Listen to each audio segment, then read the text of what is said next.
Hi guys, આજે આપણે એક ઉનાળામાં સરસ મજાની ઠંડક આપે એવું આપણે વરિયાળીનું શરબત બનાવીશું. બનાવવું એકદમ આસાન છે. માત્ર 10 મિનિટ તમે અત્યારે કામ કરી લેશો એટલે આખો ઉનાળો શાંતિથી માત્ર 2 મિનિટમાં જ્યારે પણ તમને વરિયાળીનું શરબત પીવાની ઈચ્છા થાય ત્યારે આરામથી બનાવી શકશો. તો એમના માટે થઈ અને એક બાઉલ ભરી અને મેં વરિયાળી લીધી છે અને વજનમાં જોઈએ તો એ 100 ગ્રામ જેટલી વરિયાળી છે. અને એમની અંદર 8 થી 10 નંગ એલચી લીધી છે અને 15 થી 20 નંગ જેટલી કિસમિસ અને 1 થી 1.5 ચમચી જેટલા ખસખસ લીધા છે. આ બધી જ વસ્તુ એવી છે કે જે લોકોને ઉનાળાની અંદર એસિડિટીનો પ્રશ્ન વધારે રહેતો હોય તો એમના માટે ખાસ, અને આમ પણ એ ગરમીની અંદર ઠંડક આપશે. તો આ બધી જ વસ્તુઓ આપણે એડ કરી એમાં 2 બાઉલ ભરી અને પાણી લીધું છે. અને તમે જો બાઉલના માપથી કરવા માંગતા હોય તો તમે બસ આ એકદમ સહેલું માપ જ છે. 2 બાઉલ ભરી અને પાણી લઈ અને 2 કલાક માટે આપણે એમને મિક્સ કરી વરિયાળીને અને ઢાંકી અને રાખી દેશું. અને આપણે વધારે હેલ્ધી કરવા માટે થઈ અને આપણે સાકરના જે મોટા મોટા ગાંગડા મળે છે એ આપણે એમનો ઉપયોગ કરીશું. તમે એમની જગ્યાએ ખાંડ પણ વાપરી શકો છો. તો અત્યારે મેં સાકરનો ભૂકો કરી અને લઈ લીધો છે. અને જોઈએ તો સાકર વજનમાં 500 ગ્રામ જેટલી હતી અને બાઉલના માપથી તમે જોતા હોવ તો 4 બાઉલ ભરી અને આપણે સાકર લેવાની છે. તો આ રીતે તમે કરશો ને એટલે પરફેક્ટ આપણું શરબત છે એ તૈયાર થશે. હવે આમની અંદર આપણે પાણી એડ કરીશું. તો પાણી મેં અત્યારે 2 બાઉલ જેટલું એડ કર્યું છે. તમે એમની જગ્યાએ 1 બાઉલ એડ કરશો ને તો પાણીને તમારે આપણા જે ટૂંકમાં શરબત છે એમને વધારે ઉકાળવું નહીં પડે. અને હવે એમને આપણે સાઈડ પર રાખી દઈએ અને આપણી વરિયાળીને ચેક કરી લઈએ. તો 2 કલાકનો સમય થઈ ગયો છે અને તમે જોઈ શકો છો કે આપણી વરિયાળી છે સારી રીતે પલળી ગઈ છે. એલચીનો દાણો જોઈએ તો ફૂલી અને એકદમ ફુગા જેવો થઈ ગયો છે. એનો મતલબ છે કે બધું જ આપણું પરફેક્ટ પલળી ગયું છે.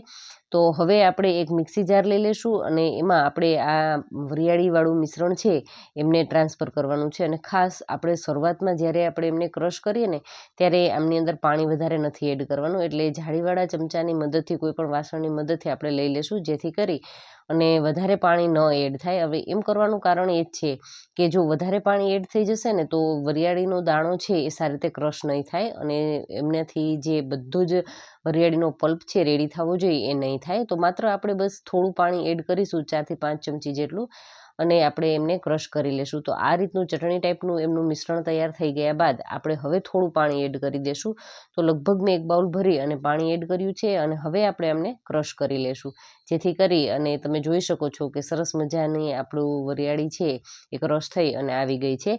તો હવે આપણે એક વાસણ લઈ લેશું અને વાસણની અંદર કોઈ પણ એક કોટનનો ટુકડો અથવા તો આપણો હાથ રૂમાલ જે હોય એ લઈ લેશું અને એમાં આપણું આ મિશ્રણ છે એ ટ્રાન્સફર કરી અને આપણે એમનું જે પાણી છે વરિયાળીનું એ બધું જ આપણે નીચવી અને લઈ લેવાનું છે.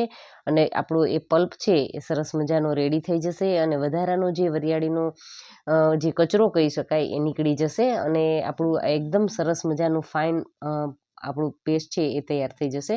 અને આને આપણે ફેંકવાનું નથી. આપણી જો ઘરની અંદર કોઈ ફૂલછોડ હોય તો તમે એમની અંદર ખાતરના રૂપમાં એડ કરી શકો છો. અને હવે આપણે આ જોઈએ તો લગભગ 2 બાઉલ ભરી અને આપણું વરિયાળીવાળો પલ્પ છે એ રેડી થઈ ગયો છે. તો આપણે એમને જે સાકરવાળું મિશ્રણ હતું એમની અંદર એડ કરી દઈશું અને હવે આપણે એમને ગેસ પર ચડાવી દઈશું. છે ને બિલકુલ આસાન નથી, કોઈ આમાં ઝાઝી ઝંઝટ, બસ માત્ર મિનિટોમાં જ તૈયાર થઈ જશે. અને હવે આપણે છે ને આમને ગેસની ફ્લેમ હાઈ રાખીશું. આપણે કોઈ લો મીડિયમ ફ્લેમ રાખવાની પણ જરૂર નથી.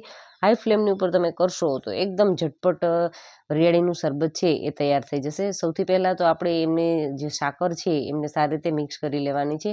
તો શરૂઆતમાં જ્યાં સુધી સાકર ન ઓગળે ત્યાં સુધી તમારે આ રીતે હળવે હળવે ચમચો છે એ ચલાવવાનો છે. ત્યારબાદ તમે કોઈ પણ સાઈડમાં કામ કરતાં કરતાં વચ્ચે ક્યારેક ચમચો ચલાવી દેશો તો પણ એકદમ આરામથી આપણું વરિયાળીનું શરબત તૈયાર થઈ જશે. તો આપણે જ્યારે ઘણી વખત એવું બનતું હોય કે ઇન્સ્ટન્ટ વરિયાળીનું શરબત બનાવતા હોઈએ તો દર વખતે 10 થી 15 મિનિટ જેટલો સમય લે છે.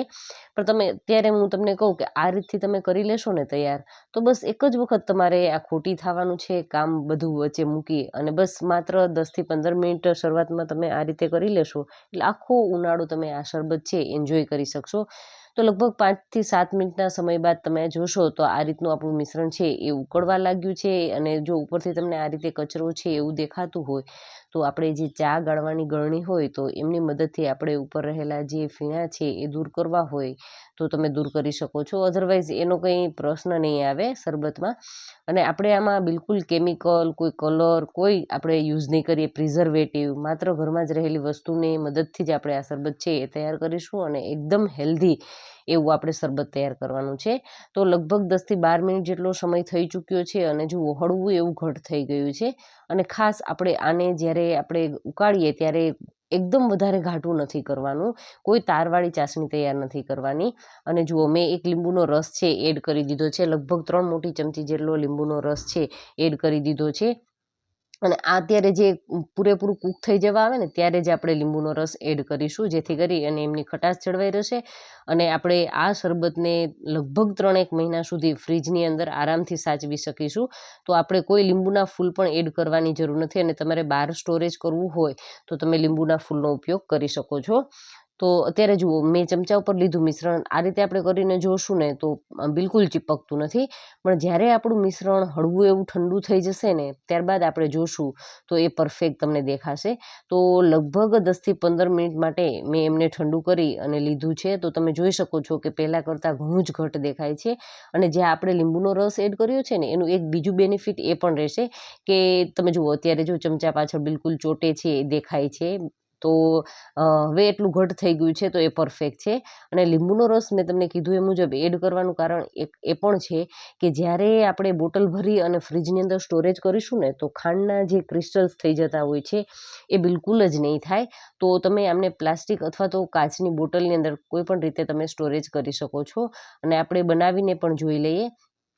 તો આમાં લગભગ 2 મોટી ચમચી જેટલું આપણે સિરપ લેશું, અને એમની અંદર આપણે પાણી એડ કરી દેવાનું છે. એકદમ ચિલ્ડ ઠંડુ પાણી એડ કરી દેશું.